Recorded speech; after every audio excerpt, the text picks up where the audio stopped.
it up. Yes, we are live. We are. What's going on, everybody? My name is Sutton Def from the Purple Rain Podcast YouTube channel.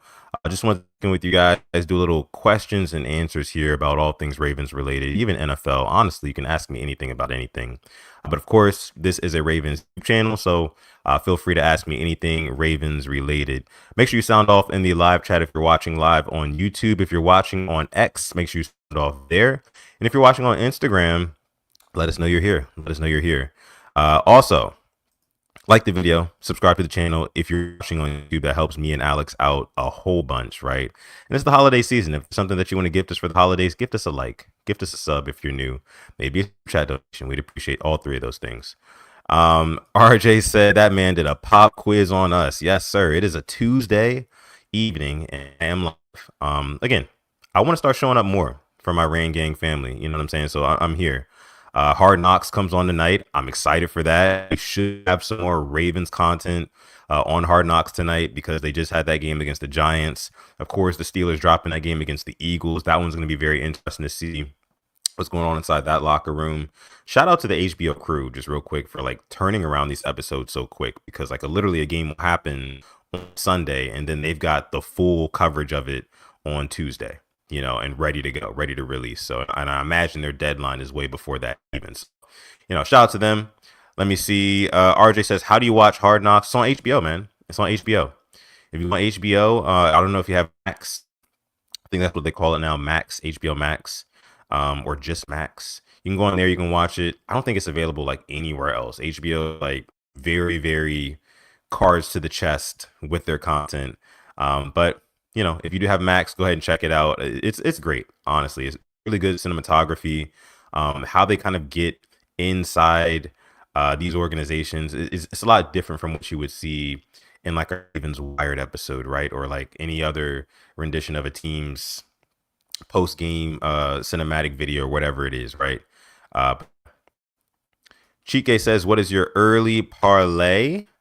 I guess we're talking about for the Steelers game on Saturday. That's a good question, Chike. That's a good question. Shout out to you, by the way. What's going on, man? I'll go. This is an interesting one because we're playing the Steelers, right, in Baltimore. You know that the Ravens are going to try to bully them up front. I mean, this game goes the same way every time. Both these teams come out, Ravens and Steelers. They both come out. They try to kick the shit out of each other, right? And then somebody establishes dominance over the other. And the game still remains close, but at the end, you can really, really see which team is dominant over the other. And really, you have to look at the trenches, right? If you look at the trenches, that is very, very indicative of how the game is going to go. And if you look at them early, because trends tend to grow in positions in the trenches. Like if you have your left tackle or your right tackle, for example, or your left guard in our case, right? If you have your left guard getting ass kicked in the first quarter, chances are down the stretch of that game, as he gets a little bit more tired, he might take a few more ass kickings, right? And he might give up at the very end of the game. We've seen that a couple of times this year with the right guard, Falele. But yeah, early parlay, I'll probably go the over on points. I would take the over on points. I do think that the Ravens are going to be just slightly more aggressive and creative in this one. And I think that'll lead to maybe a surplus of points, maybe by about 7 to 10 points, if I had to imagine. So I'll take the over on the points line. I'm not exactly sure what it is, but if I had to imagine, I would say it's probably around maybe 34 and a half or something like that. Let me check odds for that really quick. Actually, that would be interesting. I want to see that. But yeah, I would say the over on the point spread. I would also say I'm going to take Lamar Jackson over 1.5 passing touchdowns. And I know that one may seem like, so I don't know. Lamar Jackson's not that great against the Steelers, but I do believe in this one. He gets a couple to some tight ends. I want to say an Isaiah Likely touchdown as well. And that'll be the anchor. Give me an Isaiah Likely touchdown against the Steelers this week. So that'll be my parlay. It's kind of a long shot, right? But if you want to make some money, over on the point spread, Lamar over 1.5 passing touchdowns. And I want Isaiah Likely get one of the passing touchdowns. So let me see. Attitude Pop in the building. What's going on? Attitude Pop says, did y'all see what Nick Wright said? He said Pat Mahomes' worst seasons are better than Lamar, Josh, and Burrow's best seasons. This man is worse than Skip Bayless. Bro is a hypocrite and me writer.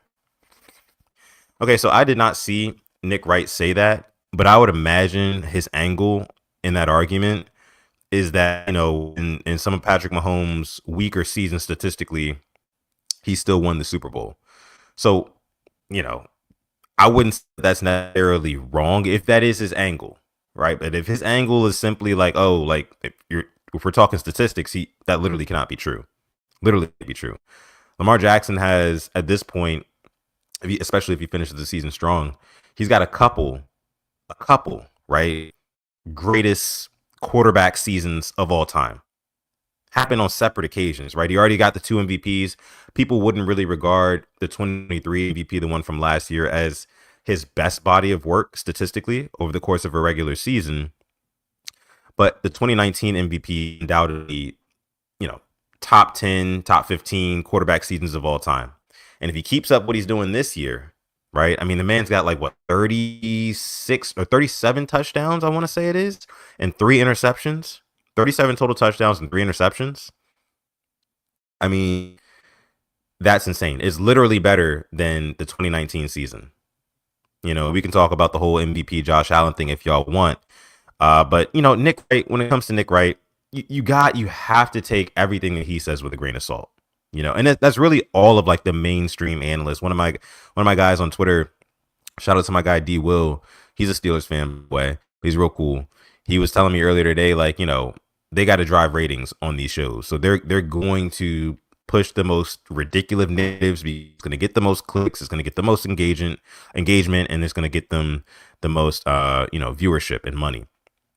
So I can see he would say that again. This is the same guy who said Caleb Williams, who we just watched last night, not play very well at all. Can't let go of the football. For some reason, just too timid. Can't make anything happen. Holds the ball way too long.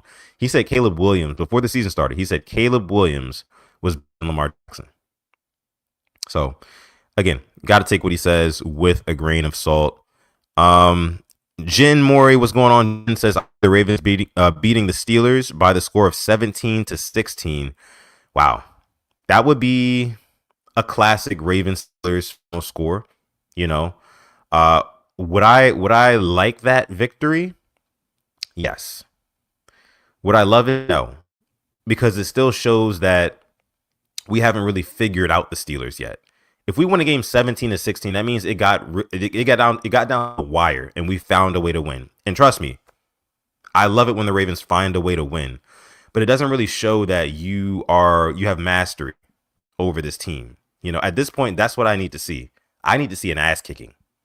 I need to see the Ravens wake up and remember, okay, it's the Steelers. We can get these guys out of the way. Just like the point differential between every other team that we beat and the Steelers is night and day. It's night and day. So again, I know it's a divisional game, but I needs to be one of those divisional games where we kick the shit out of the Steelers. Just saying. Don says here, Ravens blowing out the Steelers Saturday. I got a feeling. I would love that.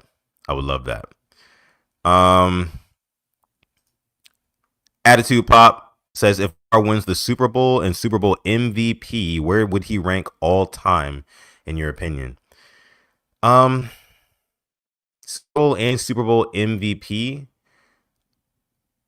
I think that he would be solidified top 10. I would say solidified top 10 because of the thing that I mentioned earlier, right? He's got not just one, but a couple of the greatest seasons of all time by a quarterback, regular season. If he can get a Super Bowl on his resume, which I think is the only thing he's missing from him ascending to that top 10 status, that's the only thing, right? Everybody knows what he can do in the regular season. He's got multiple MVPs. It's possible he can get a third one this year. If he gets a Super Bowl and a Super Bowl MVP, I mean, he proves everything wrong. I think context matters in a lot of these conversations. And, if you're talking about a guy who literally had everything against him from when he was a kid, right?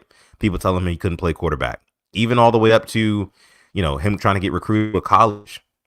Certain colleges sending him letters saying, hey, we would want you to play this position. It wasn't until Petrino in Louisville took him in and said, look, we should play quarterback. Gave him a shot, right? The Ravens, even though they drafted Hayden Hurst first, gave Lamar a shot. And even still, once he got to the NFL, there are people saying that he should switch positions. So for him to go from that to winning an MVP in his 2019 season, people still doubting that he can pass, still doubting that he can come from behind, still doubting that he could win a game with his arm. And from 2019 to now, all of those narratives are dead, right? Lamar can't throw. Lamar can't play from behind. You know what I mean? Oh, he can only run. He can't make big throws. He can't throw deep. All of those things, right? All of those things are people, those narratives are dead. All of them are dead. The only one that still remains is you got to win a Super Bowl. That's it. That's it. So I would say top 10. I would definitely say top 10 for sure. What's going on, Bradley? What's going on? Appreciate you for coming through. You already know what it is, my man. Let me see. Hippico says it's going to be a beatdown by the Ravens. We're going to win our next 3 games and go to the playoffs with a good momentum. Yeah. Yeah, if we beat the Steelers, I think that gives us, all the momentum, confidence that we need moving forward. I think that we can finish off the season beating the Houston Texans and the Cleveland Browns and go into the playoffs feeling good about ourselves. I really do think that. I really do. Make sure you drop questions down below in the comment section in the live chat, wherever you are at, wherever you are watching. Again, my name is Sutton Def from the Purple Rain Podcast YouTube channel. Just doing a little Q&A stream tonight. Ravens questions answered. Whatever questions you got about the Ravens or about any other NFL team or about any other sport that I might be interested in that you know about, or just anything. If you want to ask me anything about anything, you can ask me here on this episode of the show. Again, like the video if you could, subscribe to the channel. If you're new, if you're watching on X or Instagram, maybe pop on over to YouTube, and watch us there. Taquan says, what's good? Gang, Sutton, what's going on, Taquan? Appreciate you for pulling up, coming through, popping out. Okay. So one thing that Alex and I talked about last night on the show. Okay. Well, this is a questions. Let me go to the questions. This is a question segment. I don't want to rant too much. Chike says, how far can the Commanders go in the playoffs, assuming they make it? You know what? Let me take a look at the NFC standings really quick, the NFC playoff picture, and see how they're shaping up and who they could potentially be playing. Because the Commanders are so up and down for me. They're such a young team. They could easily be like a wild card exit. Just have a bad game. Jaden Daniels just doesn't play his best football as a rookie in the playoffs. We've seen it before. Happened to the best of them. Lamar Jackson happened to him. And they just kind of go home early. I think that's their, of course, their floor, I would say. And anybody's floor is losing wild card, especially if you don't have the first round bye. But I'm just saying for this team, they're such a young team. And I just don't know if right now is their time to really make a legitimate playoff run. Let's see here. NFC, currently the Commanders are sitting at the 7th seed with about a 78% chance to make the playoffs. As of right now, they'd be playing Philly, who's in the 2nd seed. They'd be playing Philly. That being a divisional game, and Philly having all the experience advantage over the Commanders, I could see that easily being a first round exit for Washington. So that's my prediction, Chike, honestly. And I hate to say it to, my Washington Commander fans, friends, and things like that. But I think that they do have to catch the Eagles because they're the 7th seed. If they have to catch the Eagles round 1, it might not be good for them because they're going to be in Philly, of course. And Saquon Barkley in the playoffs, I know is going to have a little bit extra to play for. A.J. Brown as well, Jalen Hurts. I know those boys want to get back to a Super Bowl. Devonta Smith, their defensive line is playing really well. Jalen Carter, I love him, what he's doing out there. Of course, they still got the vets. Man, it's going to be tough. It's going to be tough unless they can sneak in to the 6th seed. If they can sneak into the 6th seed, right, and maybe get Minnesota, you know, that would be better. That would be better because I still feel like Minnesota can be had. I do. I know they're 12-2 this season, but they're probably the second phoniest great record team behind the Chiefs right now. Besides, difference is we haven't in recent years seen the Minnesota Vikings really turn it up a notch in the playoffs. So we'll see this year. Okay. So, getting into some other Ravens news that came out today. Let me see here. I had some stuff. Okay, so Nelson Agholor is dealing with a concussion. He did not practice today. I thought that this was big news because if Nelson Agholor is not playing and Deontay Johnson has been excused from team activities, so he's not going to play against Pittsburgh. He's probably not going to play at all for the Ravens anymore. That's where I'm at with it. Then who's going to get those targets? Is it going to be Tylan Wallace? Is it going to be Devontae Walker? A couple different options there. Now, I said this in a video the other day. Nelson Agholor really only commands 2 targets a game on average. Not 2 catches, 2 targets. But Lamar Jackson spoke today to the media, and he was asked about one, Tez Walker. Of course, there's a lot of buzz around Tez right now after having that 1 catch for a touchdown. His first catch as a Raven, his first catch as a professional. First catch as a professional was a touchdown. Amazing stuff to see from him. But Lamar was asked about him earlier today and what he thinks about him and if he might, get more opportunities like that. And Lamar Jackson basically said, yeah, absolutely. Absolutely. He's been working hard. He's getting better every week. Zay Flowers said this about him too. So, he stays ready when the opportunity comes his way. We know he'll be ready. And those are things that I love to hear from Lamar Jackson, and I don't like the fact, don't get me wrong, I don't like the fact that Nelson Agholor has a concussion. Prayer to him. Hopefully he gets better. Godspeed. But, the silver lining is Tez Walker does get his shot now. He gets a shot, and this is how it goes in this league, quite simply as that. He gets his shot, and we'll see if he makes the most of it. I want to see Todd Monken try to draw up a few plays for him because we got to see what we got out of this kid. Draft capital is something that the Ravens really, really do pride themselves on. We know the things that, or maybe we don't even know all the things that Eric DeCosta would do for some late round picks, some top picks, things like that. Like, we know he loves those things, right? So why not start seeing what these guys can do on the field on Sundays? I know that they might be seeing something different in practice. I know that they might feel like certain guys need time to sit and really, really develop. Sure, I get that. But now you have an opportunity to elevate a guy who just scored a touchdown for you last week. I think that it would behoove the Ravens and Todd Monken to get this guy involved, make him somewhat of a threat, just to give us another option on this offense. You can have too many options. There's only one football to go around, yes. But in the playoffs, I think that Todd Monken would tend to agree.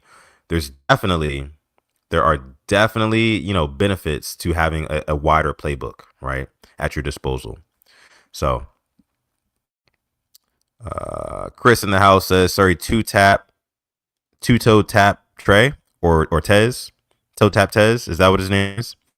Let me see. Taquan. What's going on? Taquan says, what is the future of Brandon Stephens after Nate Wiggins is playing better? I feel like Brandon Stephens is a guy that the Ravens really like. I want to say he's still got maybe a year or 2 on his deal with us. So unfortunately, I don't want to say unfortunately because hopefully he can turn things around, make some adjustments over the offseason, and we can be good, with him again. But honestly, I think that we'll see next year more Nate Wiggins on some of these top guys than Brandon Stephens, And honestly, we saw that we saw that against the Giants. I know you guys probably hear my dog barking. Oh, this is contract year. I must be thinking about somebody else. Oh, well, that makes things a little bit more interesting because, again, Lamar Jackson, his cap is about to balloon very, very soon. And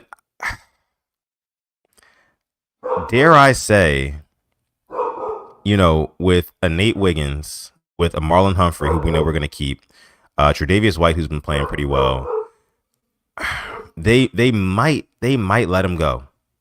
They might let him go. I don't know if they bring him back. But again, I think that he's somebody that the coaches really, really do like. And I agree with Kev here. I think they'll offer him something cheap, a team friendly deal. They're going to offer him a team friendly deal. If he decides to take it, good, great. If not, they'll be like, okay, let him walk. But yeah. Queendom Come says Stevens will be gone after this year. That's tough, y'all. That's tough. Again, he's somebody that the Ravens, I think, the coaching staff likes. So they're going to give him a team-friendly deal. They're going to offer him a team-friendly deal. And if he doesn't want to take that deal, then, I think that they'll let him walk. But to me, I think he takes the deal. After everything that's transpired this season, like literally teams know he knows in his heart of hearts that teams are in their film study, right? And they're looking at Brandon Stevens and they're saying, okay, we're going after this guy. We're going after this guy on Sunday. We're going to target him. I know that's happening. So, Rainmaker says he's probably better at safety. He doesn't have to get his head around. I've seen a lot of people say this, like move Brandon Stevens around in the safety. Harbaugh says absolutely not. I would love to know his reasoning on that. Maybe that's one of those things where Harbaugh just wants to be right, and we've seen that happen before. That's nothing new. But I don't know, because I've never seen him at safety. Now, I get it from the point where, he doesn't have to turn his back, right? He can kind of keep the hole in front of him, and he can make a play and break on the ball when he sees it in the air, and of course, he's a physical guy. So I can see that. I can see where you're coming from there. But again, haven't seen it. This is a guy who, grew up playing running back, Brandon Stevens. So I don't know. I think that they like him where he's at. I think that he's just maybe having a down year. I think he's having a down year because last year, guy was great. Kind of felt comfortable with him being cornerback one in a lot of different situations. But right now, they're going after him intentionally. So they say his rookie season. I have to go back and watch that tape. I have very little memory of Brandon Stevens playing safety. Maybe literally that little of a sample size, but I'm so used to him playing corner. It's my dog's trying to get in my studio room here. I don't want to get in my room right now. Anyway. Yeah. So, I mean, again, there's a reason. There's a reason at the end of the day why John Harbaugh absolutely not, like, that doesn't need to happen. I think that they can see him turning it around. I think they can see Brandon Stevens turning things around. But that's just me. I think that, like, Harbaugh, he stays very cards close to the vest when it comes to his players and where he wants them and things like that. He literally will not tell you anything about a rotational or positional change until you see it on Sunday. And maybe that's strategy, but I don't know. But listen, I'm gonna get out of here. I got to go tend to my dog. I will be on the Charm City Sideline podcast tonight, so make sure you guys go ahead and tune into that. But other than that, my name is Sudden Death from the Purple Rain Podcast YouTube channel. I'm going to catch you guys in the next